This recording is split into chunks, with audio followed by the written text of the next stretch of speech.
शरीर की पत्नी का ट्यूमर के कारण 3 बार ऑपरेशन हो चुका है, इसलिए मन में बार बार एक प्रश्न आता है कि अगर सब कुछ प्रारब्ध के हिसाब से होना है तो डॉक्टर के पास ही क्यों जाएं? क्योंकि उससे हमें और दुख होगा ना, हमारा पैसा खर्चा होगा, हम दवाइयाँ लेंगे, बार बार परेशानियां भोगेंगे, तो उसमें भी प्रारब्ध तो क्षय हो रहा है। तुम नहीं जाने की बात सोचोगे, तुम्हें जबरदस्ती जाना पड़ेगा, जाना ही पड़ेगा, क्योंकि तुम्हारा पैसा खर्चा होने का भी तो दुख होना है, तुम्हारी दवाइयाँ लगने का भी तो दुख होना है। बार बार ये करवाओ, MRI करवाओ, अल्ट्रासाउंड करवाओ, CT स्कैन करवाओ, इतना रुपया, इतना डॉक्टर की फीस, ये दुख कहाँ से भोगोगे? तो भोगना तो दुख है ना। और अगर कहीं उसका सौभाग्य आता है कि इतने प्रारब्ध से सब मिट गया और ठीक होने का आता है, तो सुख का आगे के आ जाएगा, और नहीं आता है तो बार बार उसको भोगना पड़ेगा। अवश्य में भोक्तव्यम कृतम कर्म शुभाशुभम, भोगना पड़ेगा। अगर आप कह दो कि मैं नहीं जाऊंगा, तो जबरदस्ती प्रारब्ध तुम्हें ले जाएगा, क्योंकि पैसा भी तो खर्चा होना है, तो तुम्हें बार बार भटकना भी तो है डॉक्टरों के पास, तुम्हें इंतजार भी तो करना है, तुम्हें दवाइयों को खवाना है, इसके बाद लाभ नहीं मिलना है, फिर दुख भोगना है, क्योंकि हमारा प्रारब्ध। इसीलिए हम कहते हैं होश में कर्म करो। अब लोग तो समझते नहीं है, बकरा भून के खा रहे हो, मछली खा रहे हो, नाना प्रकार के जीवों को कष्ट दे रहे हो। अब मनुष्य शरीर मिला है तो हिसाब किताब तो तुम्हारा होगा, अब पूर्व जन्म का हिसाब भोगना ही पड़ेगा। 10-10 साल मुकदमा चल जाते हैं, केवल 10-10 साल, और इसके बाद सजा होती है। सजा से ज्यादा मुकदमा में वो भोग चुका है जेल बंद होकर के। आप यहीं के कानून को देखो तो बड़ा कानून है हमारे भगवान का, बड़ा हिसाब किताब है। कोई भी बिना प्रारब्ध के दंड नहीं भोग सकता है। अब जैसे हम जा रहे हैं, अब सामने वाला जरा सा धक्का लग गया, हमें गाली देने लगा, मारने लगा, तो हमें लगता है कि हम हमारे साथ अन्याय। सच्ची समझो, ये घटना हमारे प्रारब्ध ने घटाई और भोगना पड़ेगा। अब जो हम इच्छा करके नए पाप करते हैं वो बंद कर दे, और प्रारब्ध को हम नाम जप करते हुए सह ले, तो आगे की फसल बहुत बढ़िया होगी। मान लो तो कल्याण हो जाएगा। क्यों भाई? आप इसमें समझो, पैसा खर्चा होता है ना, आपका भटकना होता है ना, बार बार जाना, इसमें दुख नहीं होता। तो वो प्रारब्ध क्षय हो रहा है कि नहीं? प्रारब्ध ही तो है उसका। हाँ, प्रारब्ध का। भीष्म जी 6 महीना बाणों की सैया पे रहला, भोगना पड़ेगा। इसलिए धैर्य रखो, धैर्यवान बनो, भगवान पर श्रद्धा रखो। हमसे बहुत बड़े बड़े पाप हो चुके, गलतियां हो चुकी, उनके सुधार करने के लिए मानव जन्म मिला है। अगर आप कह दो कि अरे तो सब, तो फिर भोगो, फिर भोगो। खेती तुम्हें दे दी गई है, बोना तुम्हें, क्या बोते हुए तुम्हारे ऊपर छूट है। ये कर्म भूमि में तुम्हें मानव जन्म दे दिया गया। तो अगर श्रद्धा करोगे तो ये जन्म तुम्हारा जैसा दुख सुख का गया, लेकिन आगे बढ़िया बन जाएगा। आगे बना लो। बहुत बहुत मतलब आप इसमें समझने की जरूरत है, इसमें समझने की जरूरत है। हम आप आज स्त्री पुरुष बने हैं, लेकिन कल हम लोगों ने बहुत पाप किए हैं, तो उनका दंड बचपन से लेकर अभी तक देखो हमको भोगना पड़ रहा है। इसलिए बहुत सावधान होकर के कर्म करना चाहिए। इसलिए हमें लगता है कि भोग जो हमारे प्रारब्ध के हैं वो आएंगे, वो दौड़ाएंगे, वो परेशान करेंगे। बहुत परेशानी होती है, बहुत परेशान। यहाँ नहीं ठीक हो गए, वहाँ जाओ, उस अस्पताल जाओ, वहाँ। अब वहाँ गए तो जितने कागजात हैं वो सब रिजेक्ट, अब उनके अलग है, अब वहाँ जांच करवाओ। कितने पैसा जांच में लगते हैं, आदमी बर्बाद हो रहा है। दवाई से ज्यादा आदमी बर्बाद हो रहा है जांच में, नहीं जांच है। अब पहले था नाड़ी पकड़ी या ऐसे दवाई, अब तो जरा भी कहीं कुछ है तो जाओ MRI करवाओ, CT स्कैन करवाओ, अल्ट्रासाउंड करवाओ, और इतने प्रकार की खून की जांच करवाओ कि गरीब आदमी तो जांच ही भर में परेशान हो जाए, दवा तक तो पहुंचे नहीं, डॉक्टर की फीस और जांच। अब ये सब प्रारब्ध ही भोग है। और आज कोई शरीर बिरला स्वस्थ हो नहीं, high blood pressure, low blood pressure, sugar, ये वो परेशानियां देखो शरीर। क्योंकि आज का अन्न शुद्ध, प्रकृति अशुद्ध होती चली जा रही, वृक्षों का नाश हो रहा है, प्रकृति अशुद्ध होती चली जा रही। इतना खाद डाली जाती है, इतने केमिकल डाले जाते हैं कीड़ा रक्षा के लिए, कि वो सब उसी पौधे पे जाते हैं। पौधे पे जो फल लगते हैं, जो अन्न लगता है, वो जो हम पाते हैं, वो हमारे शरीर का कहीं ना कहीं ह्रास, कहीं ना कहीं पतन करने वाला, स्वास्थ्य का नाश करने वाला होता है। और आजकल तो अब तो विश्वास नहीं कि ये दूध है कि नहीं, केमिकल का बना है कि जानवर से, पता नहीं, विश्वास नहीं। ये घी है कि नहीं, विश्वास नहीं है। बड़ा मतलब आज देखो ऐसा समय आ रहा है कि विश्वास खत्म होता जा रहा है। जब दाल को पानी में धो तो हरापन छूटता है, बताओ उसको भी सुरक्षित नहीं छोड़ रहे हैं कि दाल आदि, अन्न आदि, उनको भी केमिकल मिला रहे हैं उनमें। अब वो केमिकल जो खरीदेगा तो बहुत बहुत पानी से धो लेगा, तो उसमें जो प्रभाव पड़ा वो शरीर के लिए आता है। High blood pressure, low blood pressure, दिल की बीमारी, कई तरह की परेशानियां, बड़ा ये कलिकाल बड़ा भयावह है। नाम जप करके भगवान की प्राप्ति कर लो और जो दुख सुख आए उसे सह लो, हमारी तो यही प्रार्थना है। और अगर भगवान पर श्रद्धा करोगे तो तुम्हारी ही हानि हो जाएगी, उस महान में तो कोई फर्क पड़ने वाला है नहीं, उसको कोई फर्क नहीं पड़ने, वो तुम्हारे हृदय में भी बैठा हुआ है, निरपेक्ष बैठा हुआ है, वो देख रहा है। अजय शर्मा जी, बटाला। आदरणीय गुरुदेव भगवान, आपके चरणों में कोटि कोटि प्रणाम। गुरुदेव भगवान, मेरा प्रश्न है कि भगवान ने जब मैया यशोदा को अपने मुख से में ब्रह्मांड के दर्शन करवाए तब उन्होंने उन्हें विशेष नेत्र दिए, जिससे मैया यशोदा ने प्रभु के मुखमंडल का, पूरे ब्रह्मांड का दर्शन कर पाए। जब अर्जुन जी ने अपने सगे संबंधियों को नहीं मारने के लिए अपने शस्त्र फेंक दिए तब भगवान ने उन्हें अपना विराट स्वरूप दिखाया और नेत्र दिए। महाराज जी, इन नेत्रों से जब आपका तेज नहीं झेल पाते तो राधा नाम जपने से जब 100 सूर्यों के भी तेज प्रताप वाली हमारी राधा रानी हमारे समक्ष आ जाए तो क्या उनको हम दर्शन कर पाएंगे? ये नाम उतनी सामर्थ्य प्रदान कर देता है, ये नाम उतनी सामर्थ्य प्रदान, जैसे हम हर बार जप रहे हैं ना राधा राधा राधा, तो हमारे अंदर सामर्थ्य बढ़ती चली जा रही। जब हम श्री जी के दर्शन करने की सामर्थ्य प्राप्त करते तब श्री जी दर्शन देते हैं। ये नाम, गुरुदेव, आचार्य, इष्ट, ये सामर्थ्य प्रदान करते हैं। उनकी कृपा से क्या नहीं हो सकता। नरसिंह भगवान को देखकर सब डर रहे थे ना, पर प्रहलाद जी दौड़ के गए ना, प्रहलाद जी को डर नहीं लगा। क्यों? क्योंकि प्रहलाद जी जानते हैं मेरे प्रीतम ही नरसिंह के रूप में आए हैं, बिल्कुल नहीं डरे। तो ऐसे ही श्री जी का जो अनंत महिमा में रूप है, तो महिमा में अनंत नाम भी तो है ना। सुमिर पवन सुत पावन नामू अपने बस करी राखे रामू, ऐसे परम स्वतंत्र भगवान को अपने अधीन कर लिया नाम जप करके हनुमान जी ने। तो हम राधा नाम जप करके राधा किशोरी के दर्शन की सामर्थ्य प्राप्त करेंगे। हम राधा नाम जप करके राधा किशोरी के श्री अंग की सेवा का अधिकार प्राप्त कर सकते हैं। हम राधा नाम जप करके किशोरी जी को अपने अधीन कर सकते हैं। ना भाई, नाम बड़ा है नामी से, जैसे स्वामी और सेवक, इतना अंतर है नाम और नामी में। यद्यपि अभेद है फिर भी अंतर है। कैसे? जहां नाम होगा वहीं नामी पधारेगा, और जो नाम जप नहीं कर रहे हैं तो नामी समीप होने पर भी नहीं दिखाई दे रहा, यही है, हृदय में बैठा हुआ है। तो नाम हमको सामर्थ्य प्रदान करता है। नाम भगवान की अमोघ सामर्थ्य है, पक्का समझो। जैसे जैसे नाम जप करोगे आप में दिव्य दृष्टि आ जाएगी, आप में सब सामर्थ्य आ जाएगी। कभी मांगना नहीं पड़ा है। अच्छा, ये ऐसा नहीं होता कि लो मैं तुम्हें दिव्य दृष्टि देता हूं, नहीं, वो अपने आप जागृत हो जाती है, वैसी सामर्थ्य जागृत हो जाती है, वो अपने आप हो जाती है। वो नाम जप करते रहो आप, जब उनको, तो हमारी सामर्थ्य इतना भी प्रेम झेलने की नहीं है, और वो प्रेम समुद्र है, आपको सच्ची कहते हैं। कभी कभी जब उनकी कृपा होती तो लगता है अगर आचार्य और गुरु जी की कृपा ना हो तो हृदय फट जाए। महाराज जी, यही तो मेरा प्रश्न यही था कि आपका तेज झेलना हमारे लिए संभव नहीं है, तो फिर सूर्य के समान उनका तेज कैसे झेल? हाँ, जैसे आप हमारे सामने बैठे हो, लेकिन आप कह रहे हो लेकिन आप देख तो रहे हो ना, ऐसे ही देखा जाता है। ऐसे ही देखा, यद्यपि असंभव है पर नाम जापक के लिए असंभव नहीं। हमारी श्री जी है ना, हमारी श्री जी है, बात हमारी समझना, ये हमको दर्शन कराता है। हमारे माई श्यामाजू को राज, ये हमारी सामर्थ्य होती है। तो अपनापन से, जैसे बड़े पिता जो है राष्ट्रपति है, लेकिन मेरा पिता है, तो अब दूसरों को डर लगेगा, लेकिन अपने तो जाके उनकी गोद में बैठ सकते हैं ना, मेरा पिता है ना, है नहीं? तो ऐसे ही मेरी श्री जी है ना, आप जिनकी बात कर रहे हो मेरी श्री जी है। अब बस खत्म खेल, जब मेरी श्री जी है ना, तो फिर मेरे को सामर्थ्य भी उतनी मिलेगी, उतनी सामर्थ्य मिलेगी।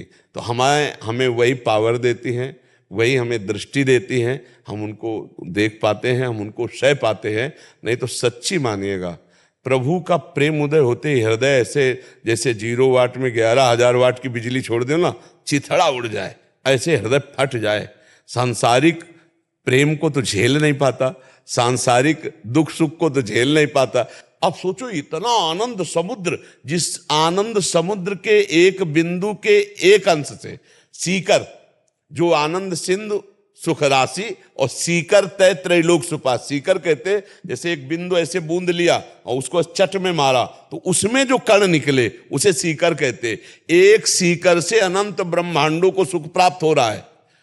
एक बूंद के एक सीकर से अनंत ब्रह्मांडों को सुख प्राप्त हो रहा है। वो सुख समुद्र भगवान जब हमें मिलेगा तो हालत क्या होगी। यही भजन, यही गुरु कृपा से सामर्थ्य आती है। जब वो आनंद समुद्र गले लगाएगा तो हालत क्या होगी। एक सीकर सुख में तो देख लो पूरा ब्रह्मांड फंसा हुआ है, और वो आनंद समुद्र जब सामने हो फिर हालत क्या हो। ये गुरु कृपा, ये गुरु मंत्र, ये नाम जप, ये बल प्रदान करता है। तो अब उस आनंद में देखते हुए भी न मूर्छित होता है, न प्राण निकलते हैं। तभी तो सेवा में जाता है, श्री चरणों की सेवा कर रहा है दास, तभी तो वो सामर्थ्य आती है उसके अंदर कि वो आंखों में आंख मिलाकर अंजन लगा रहा है। नहीं, जब श्रृंगार करते हैं अपने इष्ट का तो सब श्रृंगार करने का सौभाग्य मिलता है। दर्शन की तो बात जाने दो, सब सेवा का सौभाग्य प्राप्त होता है रसिकों को। ये नाम मंत्र में बहुत दम है, बहुत सामर्थ्य है। नाम मंत्र कभी निष्फल नहीं होता, अपार सामर्थ्य। और देखो हम कहीं ना कहीं भूले हैं, जब हम देह भाव में हैं तो हम मनुष्य हैं, लेकिन स्वरूप भाव में देखो तो हम परमात्मा के अंश हैं। नहीं, या फिर मानते नहीं हम। हाँ, इसीलिए भ्रमित हो चुके हैं। और अब अध्यात्म सुन सुन करके तो पता चल ही जाएगा, फिर धीरे धीरे मानने लगेंगे। देखो सुना जाता है, सुनते सुनते जब बहुत बार सुना जाता है तब मन में आ जाता है। नहीं, बहुत मान रहे हैं, हजारों लोग गलत आचरण छोड़ रहे हैं, गलत नशा छोड़ रहे हैं, तो धीरे धीरे उनको समझ तो आ ही रही है कि यार ये गलत है, ये सही है। तो धीरे धीरे ये भी समझ जाएंगे कि शरीर छूटेगा, यार शरीर तो मैं नहीं हूं, मैं तो अविनाशी हूं। जो मैं जागृत में वही मैं स्वप्न में, वही मैं सुसुप्त में। तो ये अवस्थाएं तो शरीर के, लेकिन मैं दृष्टा हूं। अगर इतना ज्ञान धीरे धीरे बढ़ जाए तो जीवन मुक्तता की तरफ हम चल दे। तो आप आनंदित रहिए, नाम में बड़ी सामर्थ्य है, वो सब सामर्थ्य दे देंगे। काजल जी, राधे राधे महाराज जी। महाराज जी आपके चरणों में कोटि कोटि प्रणाम। महाराज जी, मेरी जिंदगी में एक ही परेशानी है, शरीर के संबंधियों की बातें सुनकर मेरे मन में जलन पैदा होती है, जिस कारण मैं राधा नाम की जगह उस इंसान के बारे में सोचकर अपना समय व्यर्थ कर देती हूँ। कृपया महाराज जी मेरा मार्गदर्शन करें कि मैं उस समय देखो, हृदय को आनंदित रखने के लिए राग और द्वेष, अगर अध्यात्म की जगह में आकर यहाँ प्रश्न किया है तो आध्यात्मिक उत्तर मिलता है। राग और द्वेष ये दो ही बहुत बड़े बंधन हैं। व्यक्ति, वस्तु, स्थान की अनुकूलता में राग और प्रतिकूलता में द्वेष होता है। चाहे वो वस्तु हो, चाहे व्यक्ति हो, चाहे स्थान हो, पदार्थ हो, जो हमारे अनुकूल होता है उसमें राग हो जाता है, और जो प्रतिकूल होता है द्वेष होता है। और राग द्वेष में फंसने वाला आवागमन चक्र में ही फंसा रहता है। हमें चाहिए कि जिनके प्रति हमारा द्वेष होता है उनमें हम भगवत बुद्धि करें। भगवत बुद्धि के बिना इस द्वेष को मिटाया नहीं जा सकता। जो हमारे प्रति प्रतिकूल व्यवहार करे उसके प्रति भी हम यदि अनुकूल व्यवहार करते हुए भगवत भाव रखें तो हमारा हृदय भगवान की प्राप्ति के योग्य हो जाता है, आनंद की प्राप्ति के योग्य हो जाता है। नहीं तो फिर चिंतन तो उसी का होता है, राग और द्वेष का। ऐसा नहीं कि केवल प्रतिकूल ही चिंतन होता है, अनुकूलता का चिंतन होता है, राग का चिंतन होता है, प्रतिकूलता का चिंतन होता है, द्वेष का चिंतन होता है, लाभ का, हानि का, मान का, अपमान का, दुख का, सुख का, यही तो द्वंद्व है। और जो द्वंद्वों में फंसा हुआ है वो अगला द्वंद्व है जन्म और मरण। बार बार जन्म, बार बार मरण। अगर जन्म मरण रूपी द्वंद्व से मुक्त होना चाहते हो तो राग और द्वेष का त्याग करो। किसी में भी राग नहीं, सब भगवान के स्वरूप, किसी में भी द्वेष नहीं। हाँ, अजात शत्रु वही कहलाता है जो भगवान का भक्त होता है। और जो भगवान का भक्त होता है वो अजात शत्रु, अजात शत्रु जिसका दुश्मन कोई पैदा ही नहीं हुआ, सब में अपने प्रभु को देखना। उमा संत कहे यही बड़ाई, मंद करत जो करे भलाई। संत हृदय वही है जो बुरा करने वाले पर भी मंगल भावना करे। ऐसे हम जलते रहेंगे चिंतन करके द्वेषात्मक, तो भजन की तो बात जाने दो, और नकारात्मक सोचे आना, और ऐसी नकारात्मक सोच आएंगी कि फिर भगवान से भी अश्रद्धा होने लगेगी। इसलिए सावधान हो जाए। जो हमारा बुरा सोचता है तो उसका बुरा अपने आप हो जाता है। उमा क्षमा श्रापोते भारी, अपने कर्म जाय अपकारी। हमको उसका मंगल मनाना है जिससे हमारा मंगल हो जाएगा, हमको उसमें भगवत भाव करना है जिससे हमारा हृदय शीतल हो जाएगा, प्रसन्न हो जाएगा। और सच्ची मानिए सब में भगवान है, इसमें कोई अंतर नहीं। तो हम भगवत भाव करें। अगर भगवत भाव से चिंतन करने लगे, ये आदमी ऐसा, अरे इसमें भी प्रभु है, ये ऐसा, तो इसमें भी प्रभु है। क्योंकि ज्यादातर संबंधी ही होते हैं आसपास और उन्हीं के प्रतिकूल आचरण होते हैं, तो उनमें अगर हम भगवत भाव कर लें तो जगत में तो भगवत भाव कर ही लेंगे। अगर अपने संबंधियों में भगवत भाव नहीं कर पाए तो हमें लगता है चाहे मंदिर जाओ और चाहे वृंदावन आओ, वो लाभ तो नहीं मिलेगा जो आपको सब में भगवान देखने पर लाभ मिलेगा। क्योंकि राग द्वेष बना रहा तो यहाँ भी आपको दोष दर्शन होगा, वृंदावन में भी सब जगह निर्दोष स्थिति थोड़ी तुम देख पाओगे, कहीं ना कहीं दोष दर्शन करोगे, फिर और अपराध बन जाएगा और शांत हो जाओगे। तो नाम जप करो, सब में भगवत भावना करो। जब चिंतन हमारा द्वेषात्मक होने लगे तो सोचो हे भगवान करुणा करो, मुझे सामर्थ्य दो, आप इस शरीरधारी के अंदर हो, बस मुझे यही दिखा दो, यही भावना पुष्ट कर दो। ये बाहरी क्रियाएं देखना अज्ञान है, कारण तत्व को देखना है ज्ञान। कारण सबके श्री प्रभु हैं, श्री गोविंद हैं, श्री हरि हैं। उसी हरि को देखो तो ये गलत चिंतन जो होकर के द्वेष भाव बनता है इसका नाश हो जाएगा, अन्यथा ये हमें परेशान कर देगा, पूरा जीवन अशांत हो गए। पक्का समझिए, जो दूसरों की गलतियों को ध्यान में ला करके जलता रहता है तो पूरा संसार ऐसा है कि हमें प्रतिकूलता ही मिलती चली जाएगी। हम कब तक जलेंगे? थोड़ा हमें विवेक धारण करना है, अपने को जलन से बचाना है, क्योंकि हमारा जीवन आनंद के लिए मिला है। और ये आनंद है क्या? हम देख देख के जल रहे हैं, सोच सोच के जल रहे हैं। अरे तेरे भावे जो करे भलो बुरो संसार, नारायण तू बैठ के अपनो भवन बुहार। अपने हृदय को आनंदित करने के लिए सब में भगवत भाव करो। अध्यात्म से तो यही उत्तर है। और व्यवहार में है कि भाई जिनसे नहीं पटती अलग हो जाओ, चिंतन करके जलने की जरूरत क्या है। पर अध्यात्म अलग होने की बात नहीं, अध्यात्म कहता है कि विचार से अलग हो जाओ। जो आपके अंदर वो अशुद्ध द्वेषात्मक विचार, उसको त्याग दो, आनंदित हो जाओगे, कोई परेशानी। कबीरदास जी तो कहते हैं निंदक नियरे राखिए, आंगन कुटी छवाए, बिना साबुन बिना पानी निर्मल करे सो भाई। जो हमको निंदा करते हैं, जो हमसे द्वेष करते हैं, वो हमको और उन्नति में पहुंचाते हैं, पर ये समझ में नहीं आता है अज्ञान होने का। इसलिए हम खुद द्वेष करने लगते हैं और उनकी निंदा करने लगते हैं, तो ऊंचाई की जगह हम नीचाई में पहुंच जाते हैं, हमारा हृदय जलने लगता है। साधो निंदक मित्र हमारा, जो हमारी निंदा करता है हमारे सारे पापों को नष्ट कर देता है। तो हमारी बुराई करने वाला, हमसे द्वेष करने वाला, हमारे निंदा करने वाला हमारा बड़ा हितकारी है। और हितकारी के प्रति जलन क्यों होती है? अज्ञान के कारण। वास्तविक सिद्धांत को समझो, अध्यात्म के तो कहीं दुख स्पर्श नहीं कर सकता। जी महाराज जी, आपके चरणों में कोटि कोटि नमन। गुरुदेव, कुछ भी ना होने पर भी ये अभिमान बना रहता है, अपनी नकली विनम्रता का अभिमान, कम करने की कोशिश का अभिमान, ये एहसास भी भगवान की कितनी कृपा है इसका अभिमान, फिर ये डर लगता है कि भगवान जब कृपा करेंगे ये अभिमान तोड़ेंगे तो मैं इसको सह पाऊंगा या नहीं सह पाऊंगा, उसका। हाँ, ये बात तो सही है। ये डर तो होना ही चाहिए, क्योंकि जब ऑपरेशन का नंबर आता है तो सबके हृदय कांप जाते हैं ना। तो ये बहुत बड़ा फोड़ा है। संस्कृति मूल शूल प्रदनाना, सकल शोकदायक अभिमाना, ताते करें कृपा निधि दूरी, सेवक पर ममता तिखूरी। ये संस्कृति का मूल, अविद्या का स्वरूप, ये अहम जो है ये बहुत खतरनाक है। यही हमें भगवान से मिलने नहीं देता। तो ऐसे अगर इसे हम विचार पूर्वक देखें तो इसमें केवल कृपा ही कृपा दिखाई देती है। अभिमान करने का तो कहीं हमें कोई सूत्र ही नहीं समझ में आता कि अभिमान हम क्यों करें।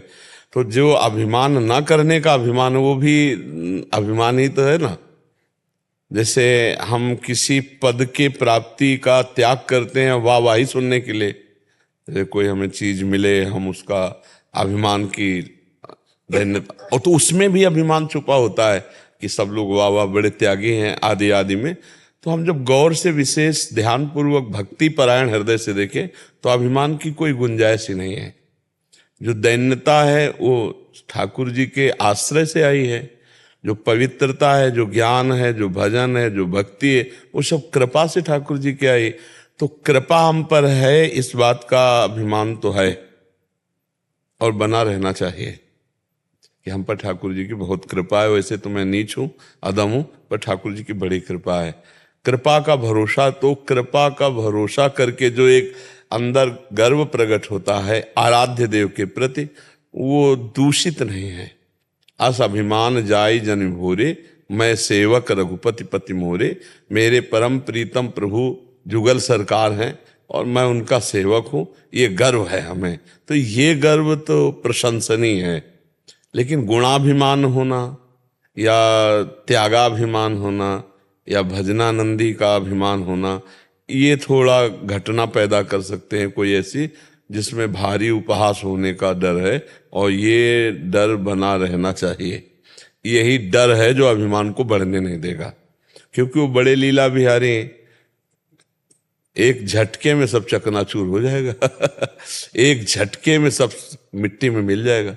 तो ये डर बना रहेगा ना, तो अभिमान का वृक्ष नहीं बन पाएगा।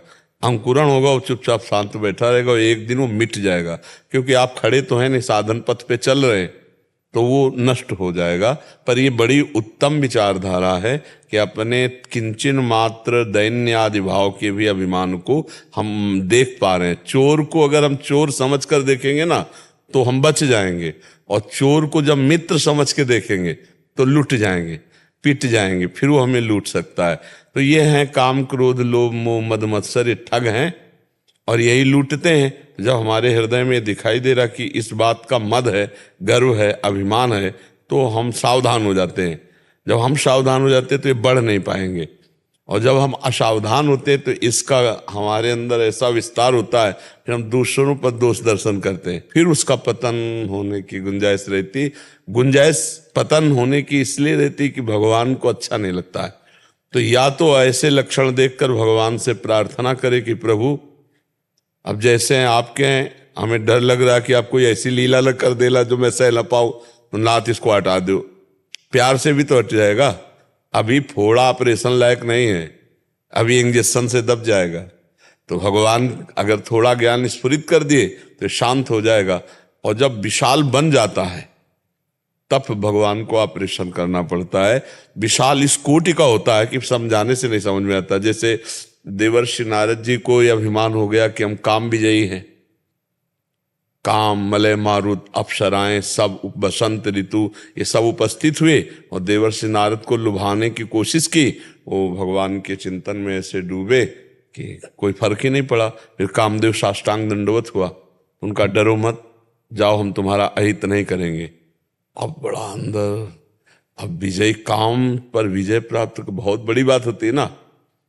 भगवान शंकर के पास गए इसलिए कि भगवान शंकर ने तो काम को भस्म कर दिया था, और हमें क्रोध भी नहीं आया, तो मतलब हम कहीं ना कहीं अहम स्फुरित हो गया। तो भगवान शंकर ने कहा देखो आप भगवान के भक्त हो, काम विजय प्राप्त करना कोई बड़ी बात नहीं है।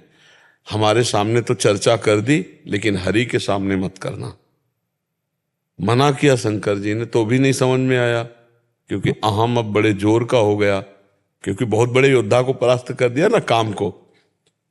अब सीधे हरि के पास गए, प्रणाम नमस्कार हुआ, सीधे चर्चा काम की कर दी कि काम विजयी, हमने काम को परास्त कर दिया प्रभु आपकी कृपा से, ऐसे कहा। लेकिन वो कृपा शब्द बहुत हल्का था, बात अंदर गर्व की थी।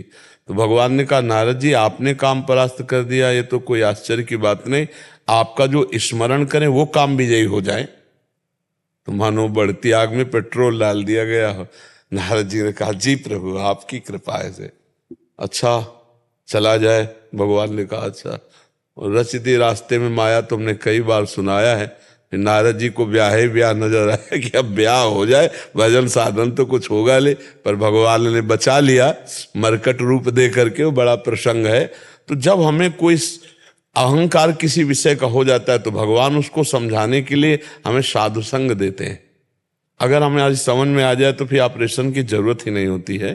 तिनकी संगति रहत जाति कुल मद सब नंसई। अच्छा आपका क्या है कि अपवित्र अहंकार नहीं है। अपवित्र अहंकार जैसे विद्या का, धन का, बल का, पद का, ये अपवित्र अहंकार है। आपका पवित्र अहंकार है भगवान के प्रति दैन्यता। तो इसका मतलब ये मिटने में देर नहीं लगेगी। पवित्र अहंकार ज़्यादा कठोर नहीं होता है। जैसे कि हम तो अधिक भजन करते हैं और ये संत होकर भी उतना भजन नहीं करते। देखो सब गुण हम में लेकिन हम दैन्य हैं। ये पवित्र अहंकार है, मतलब ये ज़्यादा निंदनीय नहीं है। निंदनीय अहंकार जैसे पद का अभिमान हो जाना, बल का अभिमान हो जाना, विद्या का अभिमान हो जाना, रूप का अभिमान हो जाना, कई तरह के वो ये बड़े बड़े कठोर अपवित्र अभिमान है। ये भी बाधक है, लेकिन इनके मिटने में देर नहीं। थोड़ा सा ज्ञान का प्रकाश हो जाए तो ये नष्ट हो जाएंगे। ये तो डरना ही चाहिए, और जो डरता है वो बच जाता है। इसमें जो डरता है, यही डरप हमारे महाप्रभु हरिवंश चंद्र जी कहते, यही डरप हरिवंश हित जिनो भ्रमय गुण सलिल पर, जी नामन मंगल लोक त्यों सुहरिपद भज न विलंब कर। इस डर से डरते रहो। किस डर से? ना जानो छिन अंत कवन बुद्धि घटे प्रकाशित, छुट चेतन जो अचेत तेऊ मुनि भय विश्वासित, पारासर सुर इंद्र कलप कामिनी मन फंद्या, परिवदेह दुख द्वंद कौन क्रम काल निकंद्या। यही डरप हरिवंश हित जिनो भ्रमय गुण सलिल पर, जी नामन मंगल लोक त्यों सुहरि पद भजु न विलंब कर। इसमें पद में कह रहे हैं हरिवंश महाप्रभु कि हमारी बुद्धि का कोई भरोसा नहीं कि कब क्या कर बैठे। ना जाने छिन अंत कवन बुद्धि घटे प्रकार, किस क्षण में क्या रचना रच दे बुद्धि। अभी भगवान प्रिय लगते हैं, फिर कहो भोग प्रिय लगने लगे। अभी कुछ निर्णय कर रहे, थोड़ी देर में कुछ निर्णय करने लगी।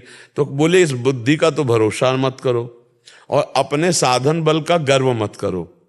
तुम्हारा साधन कितना होगा? बड़े बड़े नाम लेके कह रहे, पारासर जी बहुत बड़े महापुरुष थे, जिनके सत्यवती के संयोग से श्री कृष्ण द्वैपायन व्यासदेव जी बोले ऐसे बड़े बड़े ऋषियों का मन चलायमान हो गया। देवराज इंद्र का मन चलायमान हो गया। गौतम ऋषि की जो पत्नी अहिल्या, उनके प्रति गलत भावना हो गई।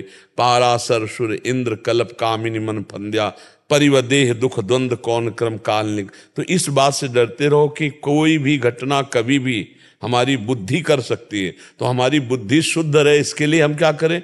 तो हम पहली बात तो डरें कि हम में इतना बल नहीं कि मैं माया से विजय प्राप्त करूं। और दूसरी बात, हर समय नाम जप, जी नामन मंगल लोक त्यों, तीनों लोक का मंगल कर। अगर नाम चलता रहा तो बुद्धि हमारी हमको धोखा नहीं देगी। होए बुद्धि जो परम सयानी, तिन तन चितय ना नहीं जानी। अरे हमारा नाश हो जाएगा, मैं ऐसा कार्य नहीं करूंगा। तो बुद्धि सयानी होगी तो निकल जाएगी। तो सयानी बुद्धि किसे कहते हैं? ईश भजन सारथी सुजाना। बुद्धि सारथी है, इस शरीर रूपी रथ की बुद्धि सारथी है। मन लगाम है, इंद्रियां घोड़े हैं। अगर बुद्धि में निरंतर नाम जब चल रहा है तो सुजान बुद्धि लगाम खींचे रहेगी, इंद्रिय रूपी घोड़े सही मार्ग पे चलते रहेंगे। तो हम प्रभु का नाम जप करें, और ये डर तो बना ही रहना चाहिए। माया से इस बात में डरते रहना चाहिए कि कहीं कभी हमसे कोई गलती ना हो जाए, कहीं चूक ना हो जाए, कहीं अभिमान ना आ जाए, कहीं मान प्रतिष्ठा में मन न फंस जाए, कहीं बड़ाई प्रशंसा सुनने की इच्छा ना हो जाए। तो भगवान से प्रार्थना करते रहना चाहिए, और हम सब करते हैं। हम सब प्रभु से ही प्रार्थना करते हैं, क्योंकि इस प्रचंड माया में वही हमें बचा सकते हैं। नहीं, गर्व होने में देर थोड़ी लगता है। नारद जी कोई साधारण संत है? अवतारी संतों में है। जब उनको गर्व हो गया तो हम आपको तो हो ही सकता है। इसलिए डरते रहें। डरते रहेंगे, छोटे बन के निकलोगे तो निकल जाओगे, और बड़े बनोगे तो परीक्षा आ जाएगी और फेल हो जाओगे। बड़े बनने में फौरन प्रश्न माया खड़ा कर देगी। जो एक कह के आया ना कि हम काम विजयी हो गए, सो सामने देखा कि राजनगर छाया, बड़ा उत्सव हो रहा है, बोले स्वयंवर हो रहा है। तो ऐसे चले गए वहाँ। राजा ने आकर के अपनी कन्या को प्रणाम, और कन्या क्या थी? साक्षात विश्वमोहिनी माया। जो ही नारद जी ने रेखा देखी और चेहरा देखा, हो गया वजन, बीणा रख गई। अब उनको ही मन में आया कि मैं ही ब्याह करूँ, इस बदल गया दिमाग। तो इसलिए कब दिमाग बदल जाए? तो हे भगवान, हमारी बुद्धि शुद्ध रहे, हमें कोई अभिमान ना आवे, और ये बात अंदर डर बैठा रहे कि मेरे से गलती ना हो, तो फिर वो निकल जाएगा। भगवान का डर, भगवान के भक्तों के द्वारा दिए हुए उपदेश का उल्लंघन हो, इस बात का डर, समाज का डर, कानून का डर, ये कई डर हैं जो हमको सुरक्षित रखते हैं। अगर ये डर ना हो तो हम मनमानी आचरण में आगे बढ़ते चले जा सकते हैं। तो ये डर अच्छा है।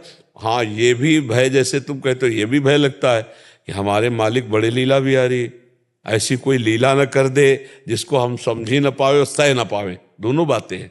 पर हम ये उनके दुलार से कहते हैं कि अगर बच्चा 100 ग्राम उठाना वजन जानता है तो वो 900 ग्राम ही देंगे, 1.5 किलो नहीं देंगे, क्योंकि उनको पता है कि हमारा भक्त किस कोटि का है। तो परीक्षा भी अगर लेंगे या कोई दवा भी देंगे अहंकार नाश की, तो बहुत हिसाब से देंगे, जिससे हम विचलित नहीं होंगे। हम जीवन भर की बात बता रहे हैं, बच्चापन से इस मार्ग में लगे कि कभी कोई ऐसी बात हुई है तो भगवान ने करो सदा तिनके रखवारी, जिम बालक राखे महतारी, वही हमको संभाला है। नहीं तो टूटने के तो लाखों घटनाएं हैं जो टूटने की थी, कि मतलब, लेकिन संभालने की, उनके दुलार, उनके प्यार की, तो उन पर भरोसा रखो, बड़े करुणा में है।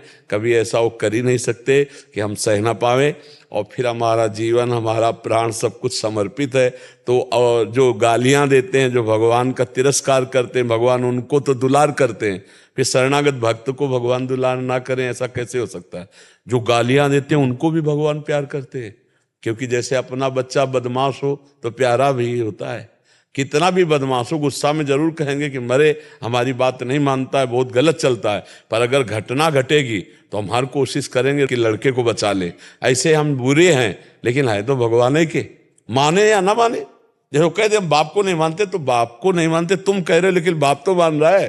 तो ऐसे भगवान कह रहे सब मम प्रिय सब मम उपजाए, सब मेरे प्रिय सब मेरे उपजाए। तो दुष्ट को भी भगवान प्यार करते हैं, नहीं नाश ना हो जाए उसका।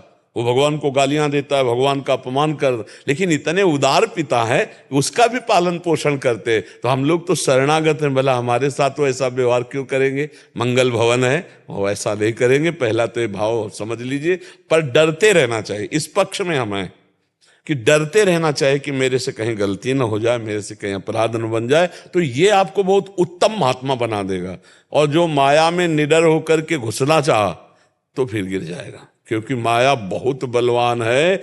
इतनी बलवान माया है कि मतलब पार पाना मुश्किल है, पार पाना मुश्किल है। अगर कोई पार पा सकता है तो भगवान की कृपा से ही पार पा सकता है। दैवी हेषा गुणमयी मम माया दुरत्तया मामे वे प्रपद्यन्ते माया में ताम तरन्ति। बहुत बहुत कठिन है भगवान की माया। एक क्षण में भ्रम पैदा हो जाता है कि संसार भोगों में सुख है, एक क्षण में मन जो है लालायित हो जाता है संसार की तरफ। वो तो भगवान ही संभालते हैं। हम लोगों ने तो जीवन भर अपने मन ही को तो पढ़ा है, मन ही को देखा है। तो अगर शांत है तो उनकी कृपा से शांत है। अगर अभिमान कर ले कि हम तो बड़े शांत महात्मा है, तो 2 मिनट में संसार में खड़ा हो जाए। 2 मिनट जब होंगे जब हम भ्रष्ट हो जाएंगे। ऐसी प्रबल माया भगवान की है। शिव विरंचिका मोह है को है बपुरा आन, अस जिए जान भजी मायापति भगवान। बड़े बड़ों को मोहित कर लेते, हम आप तो बहुत साधारण जीव हैं। तो भगवान के चरणों में रहें। तृणादपि शुनि चेन, माया कभी प्रश्न नहीं करेगी, कभी परीक्षा नहीं होगी। तृणादपि शुनि चेन, जो अपने को तृण से भी नीचा समझता है। तरोरिव सहिष्णुना, जो वृक्ष के समान सहनशील होता है। और अमानिना मान देन, जो स्वयं अमानी रहकर दूसरों को मान देता है। कीर्तनिया सदा हरि, ऐसा हरि का कीर्तन करने वाले को कभी कोई बाधा नहीं होती। बाधा तभी होती जब हम कुछ बन जाते हैं। बोले हम संत हैं, तो अब संतों के जो लक्षण है वो आप दिखाओ। संतों फिर परीक्षा होगी, संतों में जो क्षमता है वो आप दिखाओ। तो बोले तृणादपि शुनि, कुछ मत बनो, सबसे छोटे बन जाओ, तो परीक्षा ले होगी। पैदल चलने वालों की कभी टोल में पैसा नहीं लिया जाता। चुंगी पैदल चलने वाले बड़ी गाड़ियों की होती ले। तो जब सबसे छोटा होता है, कहीं भी चला जाए वो चुंगी टैक्स ले ही है, और जो बड़ा होता है उसके टैक्स होते हैं। तो इस भक्ति के मार्ग में जो सबसे छोटा बन गया, परीक्षा नहीं होती, वो निकल जाता है। और जहां थोड़ा बड़ा तो भगवान की माया प्रश्न दे देती है कि देखो ब्रह्मचारी हो तो दिखाओ ब्रह्मचर्य रह के, जितेंद्री हो तो दिखाओ जितेंद्री रह के। बड़ा विचित्र खेल है। इसीलिए हरि माया बलवंत भवानी जाहि नमो कवनस ज्ञानी। अज्ञानियों की बात नहीं कह रहे, कौन ऐसा ज्ञानी है जिसको माया मोहित न कर सके। बहुत बलवान माया है। इसलिए भगवान की शरण में होकर नाम जप करते हुए धैर्यपूर्वक हर कदम बढ़ाते रहो। वही बढ़वाने वाले, वही रक्षा करने वाले। अंदर जब कोई विकार आवे तो साधक का कर्तव्य है कि वो गुरु से, संत से, भगवान से जाके अपनी बात रख दे, तो वो नष्ट हो जाता है। ये भी प्रभाव है। संत सदगुरुदेव भगवान से जब हम अपनी गलतियां रखते हैं सामने तो हमको एक अमोघ बल मिलता है, और दूसरा उनके प्रभाव से वो गलती क्षय होना शुरू हो जाती है उसी समय से। जैसे हम अपने पाप रखते हैं तो पाप नष्ट हो जाते हैं, हम पुण्य सभा में कहते हैं तो पुण्य नष्ट हो जाते हैं। ऐसे हम अपनी गलती जब संत गुरुदेव महात्माओं से रखते हैं तो उसका नाश हो जाता है, फिर वो क्षमता बढ़ने लगती है कृपा से। संदीप सिंह जी, नोएडा से। श्री हरिवंश। गुरुदेव, आपके चरणों में कोटि कोटि प्रणाम। महाराज जी, मेरा प्रश्न है कि हम सब प्रभु के अंश हैं, परंतु प्रभु से विमुखता के कारण उनसे विलग होकर 84 लाख चक्र में अनंत काल से भटक रहे हैं। गुरुदेव, काल चक्र में कभी ऐसा रहा होगा जब हम प्रभु में ही लीन होंगे, फिर हमारे अंदर ये विमुखता ऐसा कभी तक नहीं, अभी तक नहीं हुआ। जब से सृष्टि रची गई तब से आज तक हम प्रभु का ध्यान नहीं कर पाए, आज तक प्रभु का भजन नहीं कर पाए। इसका प्रमाण है, अगर भजन हुआ होता तो हमारा जब जन्म हुआ था तो उसी समय से भजन में लग गए होते। भले भगवत प्राप्ति नहीं हुई, लेकिन उसका अगला जन्म, जैसा शास्त्र सिद्धांत है कि जैसे हमने 100 बार नाम जप किया है जिंदगी में, भगवत प्राप्ति तो नहीं हुई, तो अगला जन्म जब होगा तो 101 बार से शुरू हो जाएगा, 99 नहीं होगा, क्योंकि भजन नष्ट होने वाला नहीं। तो कभी हम भगवान में लीन नहीं हुए। अगर भगवान में लीन हुए होते तो हम भगवान से विमुख नहीं होते। जब से पहला संकल्प हुआ सृष्टि का, तब से आज तक हम भगवान को भूले हुए हैं, आज तक। और अब जितना आपने भजन कर लिया है ये कभी छूटने वाला नहीं। देखो, भरत जी ने भजन किया और फिर भजन एकदम छूट गया, हिरण का चिंतन होने लगा, हिरण से प्यार हो गया। परिवार की ममता जो छूटी थी, अभी नष्ट नहीं हो पाई, वही ममता हिरण के बच्चे में हो गई। इतना प्यार हिरण के बच्चे से कि भगवान का चिंतन भजन सब छूट गया। तो अगला जन्म हिरण का हुआ, लेकिन हिरण के शरीर में भी उतना ही भजन शुरू हो गया जितना भरत जी के शरीर में था। तो अगला जो जन्म हुआ हिरण के बाद, वो ब्रह्मबोध संपन्न महापुरुष जड़ भरत के रूप में हुआ। तो अगर हमारा भजन हुआ होता, तो जैसे पूर्व जन्म में हमारा कुछ भजन हुआ होगा, तो हमें पक्का कह रहे, हमें जब शुद्धि हुई तो बस हमारे अंदर यही भगवान के नाम जपने की भूख, संतों से मिलने की भूख, नदी का किनारा, वृक्ष, एकांत, ऐसी मांग अंदर पैदा हो गई। और 9 कक्षा पढ़ते पढ़ते तो भाग पड़े संसार से। हमको किसी ने सिखाया थोड़ी, हमारी कोई समस्या थोड़ी थी घर से भागने की। बच्चे की क्या समस्या होती? पूर्व जन्म का भजन टिकने नहीं दिया और भगा दिया भगवान के मार्ग में। निकलो भगवान के मार्ग। तो अगर भजन पूरा हुआ होता तो हम भगवत प्राप्त हो गए होते।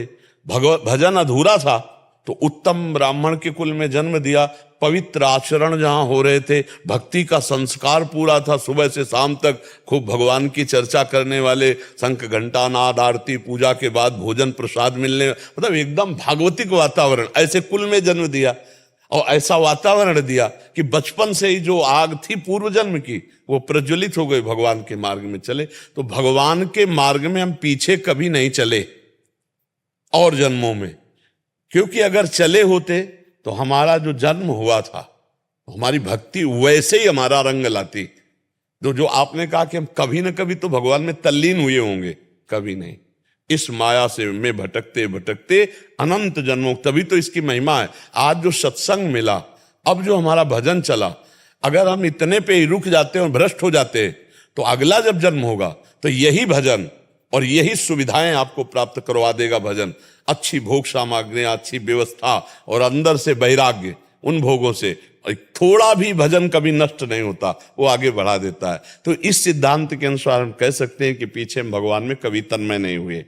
अब जो तन्मयता का अवसर मिला है, तो अगर हम इस जन्म में इतना भजन कर ले कि भगवान मिल जाए तो अब आवागमन चक्र रुक जाएगा। और अगर नहीं हुआ तो फिर हमारा जन्म होगा कुलवान श्रीवान पवित्र जगह जहां भगवान की भक्ति होती, और इतना जो हमारे पास भजन है ये वहीं से स्फुरित होगा और फिर बढ़कर भगवान की प्राप्ति की योग्य हो जाए।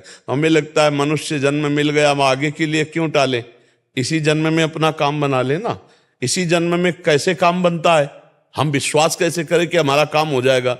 इसी जन्म में हमारा काम हो जाएगा, हम कैसे विश्वास करें? तो हर श्वास में यदि नाम चल रहा है तो किसी भी श्वास में प्राण छूट गए तो हमें भगवान की प्राप्ति हो जाएगी।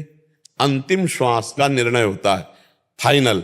अंतिम श्वास में यदि राम कृष्ण हरि राधा कुछ भी बोल दिए तो आपका भगवत प्राप्ति हो जाएगी। तो हम इसीलिए हर श्वास में अभ्यास करते हैं, हर मिनट में अभ्यास करते हैं। पता नहीं कौन सा मिनट, कौन सी श्वास हमारी आखिरी है, वही आखिरी श्वास में राधा बोला, भगवत प्राप्ति हो गई। बबली धीर जी, कपूर। राधे राधे महाराज जी। महाराज जी, मुझे संत महापुरुषों के सानिध्य में रहना, उनके प्रवचन सुनना बहुत ही अच्छा लगता है। संत महापुरुषों में ही युगल सरकार के दर्शन होते हैं। मंदिरों में जाकर दर्शन करने की इच्छा अभी नहीं होती। महाराज जी, इसमें कोई अपराध तो नहीं हो रहा? हाँ, कोई अपराध नहीं, पर अवहेलना भी ना करे, अवहेलना भी ना करे। अपराध तो नहीं, ना जाए तो ना जाए, पर निंदा न करे कि हमें मंदिर में ऐसा नहीं कहे, क्योंकि अर्चा अवतार विग्रह रूप में भगवान विराजमान है, तो हमको ऐसा नहीं कहना है। हाँ, अच्छा है, भगवान ने भी स्वयं कहा है कि न हम बसामि वैकुंठे योगी नाम हृदय चन में मद भक्ता यत्र गायंती तत्य तिष्ठामि नारदा। जहाँ मेरे संत जन मेरा गुणगान करते वहीं मैं विराजमान रहता हूँ। न मैं बैकुंठ में रहता हूँ, न मैं योगियों के हृदय में रहता हूँ। जहाँ मेरे भक्त मेरा गुणगान करते वहाँ मैं रहता हूँ।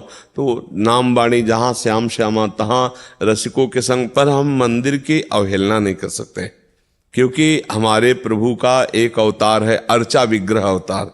तो अर्चा विग्रह के रूप में मंदिर में भगवान विराजमान है। हम नहीं जा पाते हैं या हमारा भाव उतना नहीं बनता, वो हमारा पर्सनल है, पर उसे हम व्यक्त नहीं कर सकते। व्यक्त करने से अपराध बन जाएगा। नहीं जाते हैं, कोई अपराध नहीं, लेकिन हम कह नहीं सकते। हम इस बात को इसलिए कि भगवान का एक अवतार है अर्चा विग्रह अवतार। एक भगवान का भावनात्मक अवतार होता है, कभी भी करवा सकते, कहीं भी। मतलब आप मेरे भगवान हैं, ये मेरी भावना है।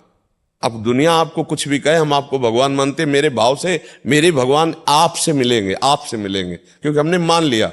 जैसे संतों ने अपने सेवकों को कुछ भी दे दिया, पत्थर दे दिया। सिलपिल्ले बाई की कथा आती है, धन्ना जाट की कथा आती है, और उन्होंने भगवान मान लिया। ये भाव का है, हमारा भाव हुआ। मेरे गुरुदेव ने दिया, मुझे भगवान दिए, उसी से भगवान का साक्षात्कार हो गया, वहीं भगवान का प्रादुर्भाव हो गया। भाव से तो हम कहीं भी बच सकते हैं, भाव में बहुत, लेकिन हम कहीं अवहेलना नहीं कर सकते। हम क्या होता है, अपने भाव को पुष्ट करने के लिए जब अन्य अवहेलना कर देते हैं तब अपराध बन जाता है। जैसे आपका भाव हमारे प्रति बन रहा है कि हमारे लिए तो परब्रह्म परमात्मा सब कुछ हमारे, पर इनके जैसे और संत नहीं है, और संतों अब गड़बड़ कर रहे हो, अब गड़बड़ कर रहे हो, अब जो है आप अपराध कर रहे हो। सब संतों का अपराध कर दोगे तो यहां से भी भाव बिगड़ जाएगा। इसलिए हमारी प्रियता है, बस इतनी बात है। और जगह अगर आपसे कोई पूछ रहा है और जगह, तो जब हम और जगह जाते नहीं तो हम क्या बताएं आपको।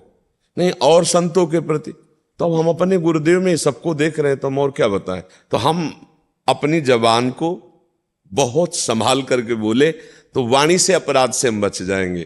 जहां हम एक की प्रशंसा करते हो, किसी की निंदा कर देते हैं, वहीं हमारी पराजय हो जाएगी। जहां हम एक जगह प्रतिष्ठित मानेंगे और दूसरी जगह हम निंदा कर देंगे, वहीं अपराध बन जाए। इसलिए वाणी एक अमूल है, जो कोई बोले जान, और ये तराजू तौल के तब मुख बाहर आ ले। नहीं तो इससे बातें हाथी पाइए और बातें हाथी पाओ। बात में हाथी इनाम में दे दिया गया और बात में हाथी के नीचे कुचला दिया गया। सारा खेल बातों का ही तो है। तो बहुत संभाल करके वाणी बोली जाए। बिल्कुल सत्य बात है कि संत समाज में प्रिया प्रीतम प्रभु भगवान विराजमान है, पर मंदिर में भी भगवान अर्चा विग्रह से विराजमान है। हमारे नेत्र जब भाव करे, खंभे में देख लिया प्रहलाद जी ने नरसिंह भगवान को, नहीं देख लिया, तो हम तो भगवान में भगवान को नहीं देख पा रहे, साक्षात प्रभु। अब जैसे बिहारी जी महाराज है, राधा वल्लभ जी है, राधा रमण जो, ये कोई मूर्तिकार की रचना थोड़ी है, ये स्वयं प्रभु प्रकट हुए। पर हम क्या ऐसा अनुभव कर पाते? नहीं कर पाते, क्योंकि हमारे नेत्रों में कमी। तो अगर हमको संत समाज में सुख मिलता है, भगवत अनुभूति होती है, अच्छा है, होना ही चाहिए, पर हम मंदिर की अवहेलना नहीं कर सकते, मंदिर की निंदा न करें। और कहीं किसी संत पर विशेष श्रद्धा है तो अन्य संत की निंदा न करें, चाहे वो कैसा हो। तेरे भावे जो करे भलो बुरो संसार, नारायण तू बैठ के। अच्छा, हमारी को बाजार में अगर इत्र पसंद है तो हम पूरी बाजार में ताला थोड़ी डलवा देंगे। अरे मुझे इत्र पसंद है, किसी को मिर्च लेना है, किसी को जाकर के आटा लेना है, किसी को कुछ लेना है, पूरी बाजार है, सबके लिए है। ऐसे संसार है, अलग अलग भाव वाला है। हमको ये संत भगवान पसंद आए तो हम इनकी बात मानकर अपना कल्याण कर लेते, पर औरों की निंदा नहीं करते, औरों की अवहेलना नहीं करते।